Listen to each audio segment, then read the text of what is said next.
With reviews, I think the most important thing is it's not just the number. If they have 28 or they have 2,800, first of all, start looking at them. Don't just look at numbers. Don't just look at the 4.9 out of 5.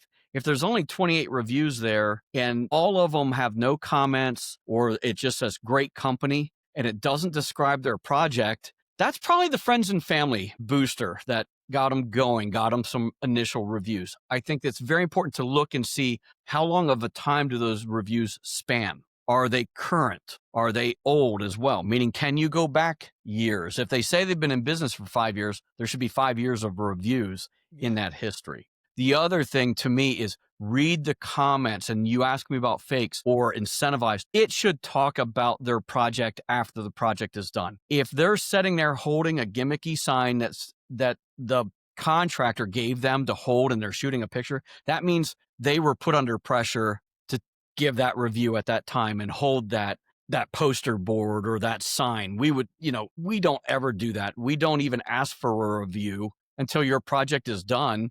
And we even wait typically 24 to 48 hours because you have to have time to get on the coatings. You shouldn't be asking for a review the minute the coatings are done. You can't walk on them that moment. Granted, they're very fast. You might be able to walk on them 90 minutes later, but still, you should have some time to look at it.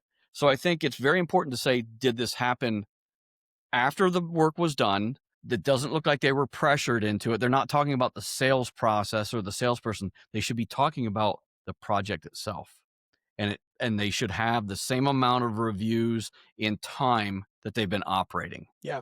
I think those are all great nuances about how do we understand reviews as we're looking at, on Google or on Facebook, or on maybe even some of the other professional places where you find reviews. Your point about the sales process is a key one. Like, they should mention the actual project, the final product, the process, and not just, oh, we had a really, really good sales call. They were super friendly and we're really excited. Yes, especially if that's where it ends and they're holding that sign. They definitely gave that review at the sale. Yeah.